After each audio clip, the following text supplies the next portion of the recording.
Mesdames et messieurs, bonjour. Aujourd'hui, nous allons lire le premier tome de Landfeust de Troie ensemble, L'Ivoire du Magohamoth.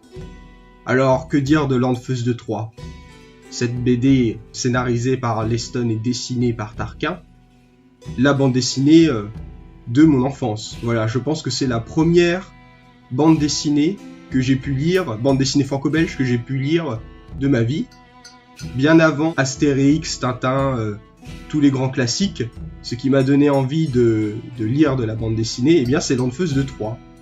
Donc voilà, c'était la bande dessinée à la mode à l'époque, en tout cas à mon époque quand j'étais petit. Donc bande dessinée totalement culte, éditée chez Soleil, qui est peut-être le plus gros succès de Soleil. Voilà, c'est un petit peu la bande dessinée qui a lancé cette maison d'édition et qui a fait que cette maison d'édition est ce qu'elle est aujourd'hui. Donc l'histoire de la création de cette bande dessinée, tout le monde la connaît plus ou moins. Voilà, Arleston voulait scénariser une bande dessinée d'heroic fantasy parodique. Son éditeur de l'époque n'y croyait pas du tout. Il lui donne quelques exemplaires, voilà, il lui dit bon voilà, on l'édite en très peu d'exemplaires pour voir ce que ça donne. C'est une bande dessinée qui a tellement bien marché qu'elle a eu énormément de tirages. Plusieurs tirages d'ailleurs. D'ailleurs, les collectionneurs s'arrachent les premiers tirages puisque finalement, il y en a pas beaucoup. La première édition de Landfeust de Troie, de ce premier tome de Landfeust de Troie, est tellement rarissime car il n'y a pas eu beaucoup de tirages. Et bien que c'est une bande dessinée qui cote quand même pas mal. Maintenant, vous pouvez le trouver dans plein d'éditions. C'est une bande dessinée qui est assez régulièrement rééditée. D'ailleurs aujourd'hui, bon ça c'est personnel, mais ce qui est un petit peu triste, c'est que aujourd'hui si vous achetez les nouvelles éditions de Landfeust de Troie, vous n'aurez pas la couleur originale, c'est une nouvelle colorisation, moi personnellement que j'aime pas beaucoup, mais bon, je peux comprendre qu'on peut aimer une colorisation numérique, alors qu'à l'époque ce n'était pas une colorisation numérique, mais à la peinture. Alors je pourrais pas vous dire si c'est de l'aquarelle ou de la gouache, je ne sais pas. Mais toujours est-il que c'est une couleur beaucoup plus traditionnelle, beaucoup plus de l'époque. Voilà. Bon, trêve de bavardage. Nous allons commencer à lire cette magnifique bande dessinée, ce magnifique premier tome. Ça fait longtemps que je ne l'ai pas lu. J'ai des souvenirs, mais voilà, ça fait longtemps, donc ce sera peut-être une semi-découverte pour moi. Et j'espère que ça va vous faire plaisir. Alors allons-y, passons à la page de présentation, avec cette magnifique illustration au crayon de bois, n'est-ce pas ? Donc voilà, la couleur, là l'édition que nous allons lire a été colorisée par Lenco. Alors c'est la colorisation qui n'est pas celle qu'on peut voir dans le commerce, c'est la colorisation, on va dire, originale.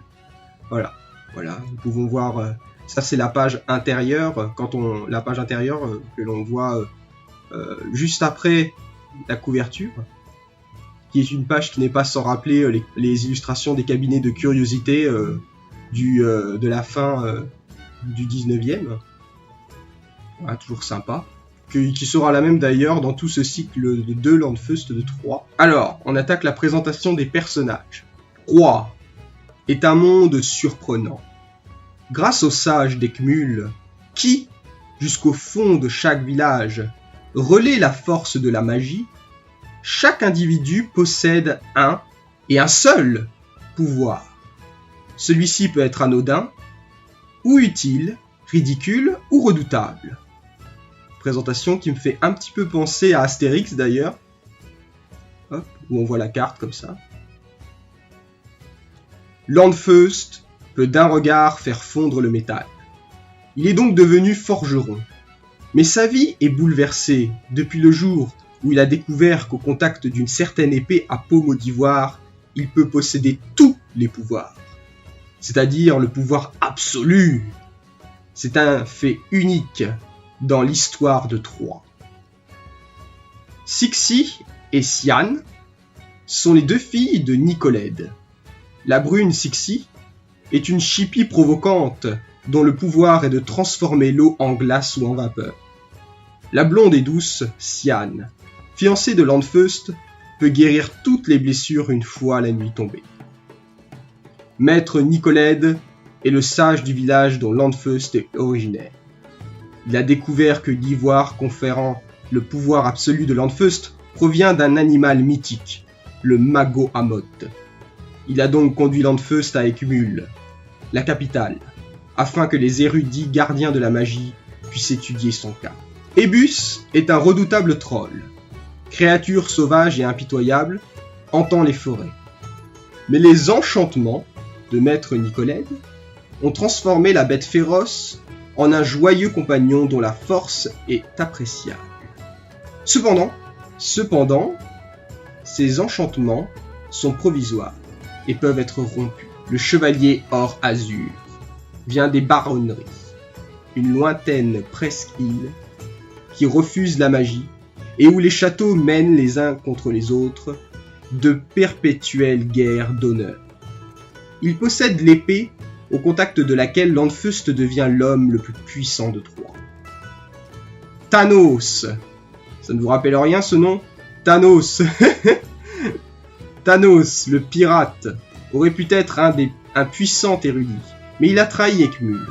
Il possède le don de se téléporter aux endroits qu'il a déjà eu l'occasion de voir et de mémoriser. Et, comme Landfeust, à qui il s'oppose, il est sensible au pouvoir du Mago-Amot. Donc voilà, nous avons passé cette petite présentation de personnages. Alors ce qui est intéressant avec cette présentation de personnages, c'est que finalement, elle nous raconte un petit peu ce qui va se passer dans ce premier tome. Alors, ça s'explique par le fait que cette présentation de personnages sera récurrente d'un tome à l'autre. Donc là, vous verrez, ça nous raconte un petit peu, cette présentation de personnages nous raconte un petit peu ce premier tome, mais vous verrez que c'est un premier tome qui a tellement de choses à nous offrir que finalement, ce n'est pas si grave que ça. C'est dans le paisible village de Gliming, au septentrion des plaines de Suardi, que commence l'histoire de Landfeust de Troie. Landfeust, amène-toi par ici. Comme la plupart des habitants de ce monde, Landfeust possédait un unique et modeste pouvoir magique. D'un regard, il pouvait fondre le métal, ce dont l'avait naturellement conduit à devenir apprenti chez Gramblot, le forgeron. « J'arrive, maître Gramblot, mets-moi ce fer à la taille, et je te libère, la journée a été longue. Surtout que j'ai des projets pour ce soir, maître Gramblot. Haha, si elle est jolie, tu ne dois pas être en retard, finis vite. » Sacré Landfeust, il a des projets spéciaux pour ce soir. Clang, clung. Psh, je sais pas si je vous ferai toutes les onomatopées, parce que bon, mes talents de comédien sont quand même un petit peu minables. Voilà. Très bien. File te débarbouiller. Tu es sale à en faire fuir un pétor. Ah là là, les pétors, monstres emblématiques de cet univers. On aura l'occasion d'en voir plus tard. Dans chaque village, un homme doté de facultés mentales exceptionnelles maintient le champ permettant à chacun d'utiliser son pouvoir magique. C'est un sage d'Eckmühl, et il est toujours fort respecté. Cette fois-ci, j'ose. Mais qu'est-ce qui va oser notre cher Landfeust ? Qu'est-ce qu'il va faire ? Mais aux yeux de Landfeust, la principale qualité du sage Nicolède était d'avoir 2 filles aussi belles et semblables de visage que différentes de caractère.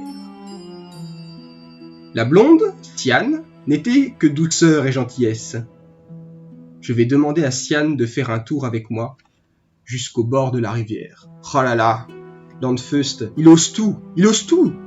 Ça y est, il ose tout. Yahoo! Mais la brune Sixie préférait aguicher les garçons et leur jouer de mauvais tours. Salut Landfeust. Bonjour Sixie. Plouf. Notre très cher Landfeust qui se fait surprendre dans son bain. Le pouvoir de Sixie consistait à transformer l'eau en vapeur ou en glace. Comme par hasard.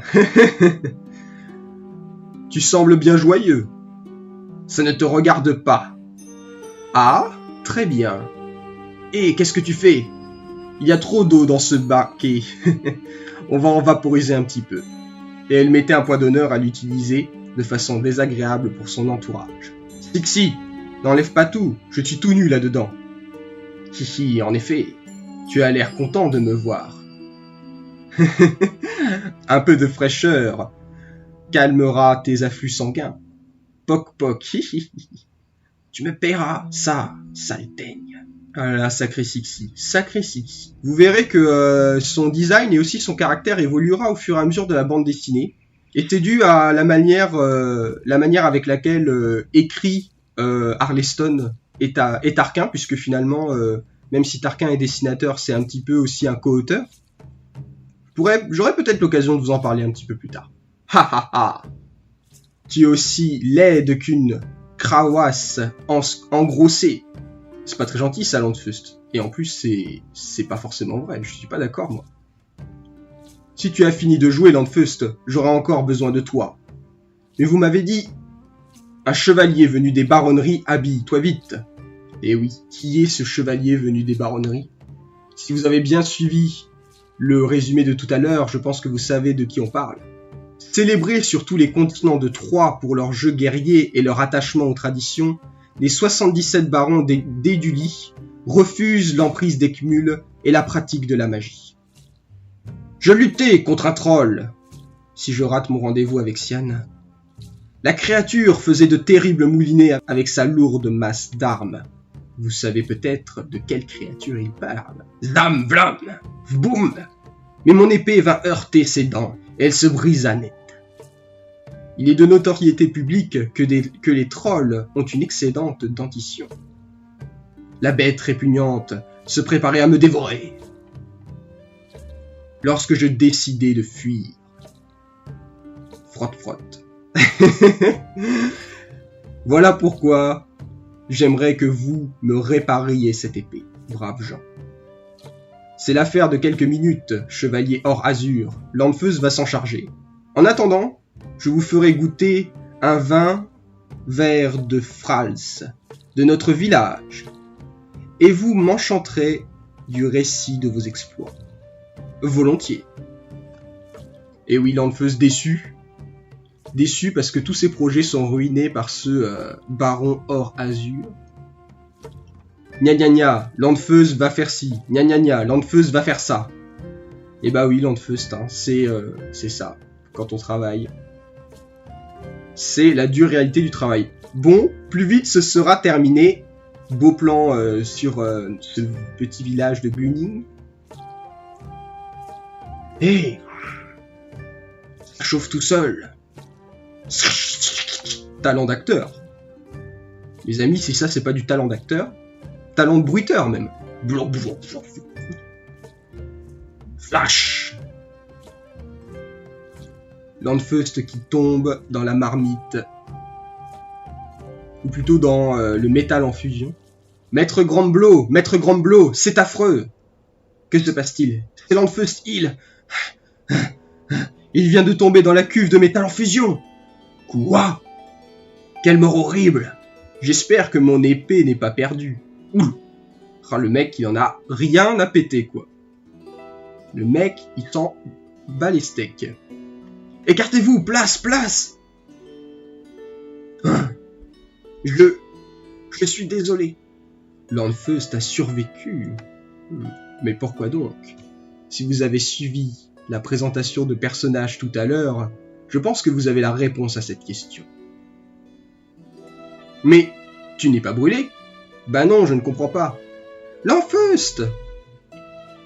Voilà l'arrivée de la deuxième femme qui rythme la vie de notre très cher Landfeus. Oh Landfeus, tu n'as rien, on m'a dit. J'ai eu si peur. Sian. C'est lorsque j'ai pris cette lame en main que, pourtant, voyons. Waouh! Fait de rire bêtement et retourner au travail. Imbécile. Eh oui. Comment a-t-il pu résister à ça? Forgeron, tout ceci est divertissant, mais quand mon épée sera-t-elle prête?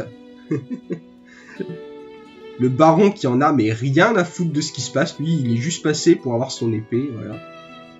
Plus tard, chevalier en azur, nous avons une énigme à résoudre. Quelle énigme? Vous trouvez normal qu'un morveux plonge dans du métal ardent et ne se brûle point? Vous êtes gens de magie, ces choses vous sont sans doute familières. Le gars qui a arrêté de chercher, quoi, qui se dit « Oh, de toute façon, c'est un monde magique, voilà, il se passe des trucs bizarres, voilà, c'est normal. » Le don de Landfeust n'est pas de nager dans les volcans. Nous devons consulter le sage Nicolède. Mais, Maître Grandblot a raison. Père te conseillera de façon avisée. Mais mon épée... Et mon épée! Pauvre gars. Il était juste venu réparer son épée et au final il se retrouve dans un truc pas possible. Il se retrouve dans le premier tome de Landfeust, voilà. Il voulait pas être dans le premier tome de Landfeust, il voulait juste réparer son épée et il se retrouve dans cette histoire.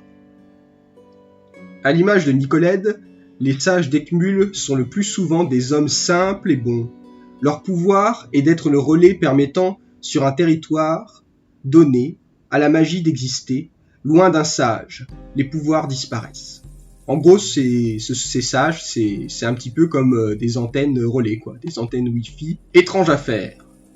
Au contact de cette lame, tu aurais donc acquis un second pouvoir, celui de te protéger du feu. On dirait. La cuve était-elle réellement chaude? Absolument. Garanti. Comme l'en atteste son doigt. Dans ce cas, l'épée du chevalier doit posséder quelques propriétés qui... Fadaise et Calambredène. Non, j'ai pas l'occasion de lire ces mots-là souvent. Fadaise et Calambredène. Cette fière lame est dans ma famille depuis l'aube du monde. Et son seul pouvoir est de trancher les bras et de fendre les crânes. Un instant, Landfeust reprend là. Vous croyez que... Révélation du pouvoir de Landfeust. 1000 grimoires écornés, le pouvoir... Le pouvoir plénier, absolu, total, exhaustif. Je l'ai senti. Foutre Dieu, il fallait que ça tombe sur moi. Il a attrapé quelque chose de grave, père? Vous sauriez me soigner, Nicolède? Ah là, Landfeust, totalement naïf. Je sais pas, moi, à sa place, je serais genre, oh là là, j'ai le pouvoir absolu. Mais non, lui, il a l'impression, vous pouvez me soigner du pouvoir absolu, parce que, voilà, franchement, avoir le pouvoir absolu, je trouve ça bon, voilà. Ça me fait un peu chier. Nicolède qui réfléchit. Je n'entends rien à vos affaires, et je souhaite récupérer mon bien. Il a peur de se faire carotte son épée, le pauvre. Forgeron, ne vous avais-je point commandé un ouvrage, Bien sûr, je vais la réparer, mais... L'ivoire! Bien sûr, l'ivoire. Chevalier, de quel animal provient l'ivoire de ce pommeau? À vrai dire, cette lame a plusieurs siècles et... L'ivoire du Magoamot, l'animal fabuleux, la source de magie. Almi Suifre, mon fidèle assistant, c'est merveilleux. Guigne-tour les vols et danses. Père, ne vous excitez pas de la sorte, pensez à votre santé. Mais vous ne comprenez donc pas. Ben non. Ce morceau d'ivoire vient du Magoamot, l'animal dont la force psychique crée le champ de magie sur 3, et dont nous, les sages d'Eckmühl, sommes que les relais. Nul ne sait où il vit. Sa recherche est une quête que bien des hommes ont entreprise en vain. Quel rapport avec moi? Landfeust, le contact avec l'ivoire du Magoamot a transformé ta capacité de fusion des métaux en un pouvoir total. J'ai senti sa force. Vous voulez dire le pouvoir d'avoir tous les pouvoirs, maître Nicolène? Absolument. Landfeust a le pouvoir d'avoir tous les pouvoirs qu'il veut. Si ça c'est pas beau, alors je peux faire tout ce que je veux? Voler avec les oiseaux? Transformer la soupe en rôti? Voir à travers les tissus? Et bim! Fallait pas dire ça, Landfeust. Disons que tout ceci doit être examiné plus attentivement. Hélas, je ne suis qu'un petit sage de campagne et mes connaissances sont limitées. Landfeust, je dois te conduire devant les érudits du conservatoire d'Eckmühl. Chevalier, pouvons-nous conserver cette épée? Oh là là, le pauvre chevalier, il est déçu, quoi. On va lui voler son truc, quoi. Certainement pas. Malam et moi reprendrons la route dès qu'un certain forgeron aura enfin accompli son travail. Croyez bien que... Laissez, maître Grandblot. Fastoche. Hop. Nom d'un donjon assiégé. Ah là là, magie. Eh ben, Landfust, maintenant, c'est le meilleur forgeron de tous les temps. Soyez prudent. Elle est affûtée comme un rasoir. Bien, bien. Ne refais jamais ça, Landfust. Nous aurions la guilde des forgerons sur le dos pour concurrence déloyale. Vraiment? Vous ne voulez pas nous la laisser? Me séparer de l'épée des Or-Azur, pas question. Juste ce morceau d'ivoire, maître Grandblot, vous forgera un autre pommeau. N'insistez pas. Je vous laisse à vos tours et jongleries. J'ai une guerre à faire. Chevalier, nous n'avons point évoqué mes honoraires. Je l'immobilise et nous récupérons l'épée. Ce serait malhonnête. Nous savons maintenant où se trouve un fragment de l'ivoire du Mago Amot. Si les érudits du conservatoire désirent l'examiner, ils se rendront dans les baronneries, au Castel Or-Azur. Landfust, préviens tes parents et prépare ton pactage. Nous partons pour Écubule demain au lever du soleil. C'est vraiment nécessaire? Et notre ami Sixi, très cher ami Sixi, avec son beau popotin, qui observe la scène avec attention. Indispensable, les érudits du conservatoire doivent être informés de tout ceci. Je voudrais retrouver ce que mes grimoires disent sur le Mago Amot. Mais qui maintiendra la magie ici, si vous partez? Almisuifre a été formé pour me remplacer en cas de besoin. Oui. Je viens avec toi, père. Tu es trop oublieux des contingences matérielles pour que je te laisse aller seul. Je ne suis pas seul, il y a Landfust. Mais c'est encore un enfant. Ah, la jalousie de Tixi qui est palpable. Vous avez le même âge, me semble-t-il. Oh, c'est très différent, je suis une fille, donc beaucoup plus mûre. Et oui, tout à fait. Tout à fait. Totalement d'accord. Gna, bêcheuse. Ah, cette rivalité, ce triangle amoureux, et puis père, mon pouvoir de guérison peut être utile en voyage. C'est bon, Sian, tu viendras. Bon, si nous partons à l'aube, je vais peut-être aller... Chic alors! On va bien s'amuser pendant ce voyage. Ah, l'incruste. Sixi, ma fille, tu ne vas pas toi aussi? Ce n'est pas très raisonnable. Oh, s'il te plaît, mon petit papa. Bon, je suppose qu'il n'y a pas moyen de faire autrement. Oh, merci, papa. Bise. Nini. Ah là là. Sacré Sixi. Comme je le dis, c'est un personnage qui évoluera pas mal au fur et à mesure, même graphiquement. On aura l'occasion de le constater, je l'espère. Et voilà, un enfant de plus sur qui je devrais veiller. Mais genre... Je vais nous emballer quelques affaires. Papa, tu as laissé tomber ton monocle. Je te le ramasse. Oh. Landfust, tout va bien. Oui, Nicolette. Cette technique de drague, très efficace. Sois prêt demain au lever du soleil. Nous partirons sur mon pétor. Alors avant de continuer la suite, c'est intéressant de voir que là nous touchons du doigt, si je puis dire, une des caractéristiques des éditions Soleil, donc qui est un petit peu le côté un petit peu érotique, voilà, le côté un petit peu érotisant, un petit peu coquin.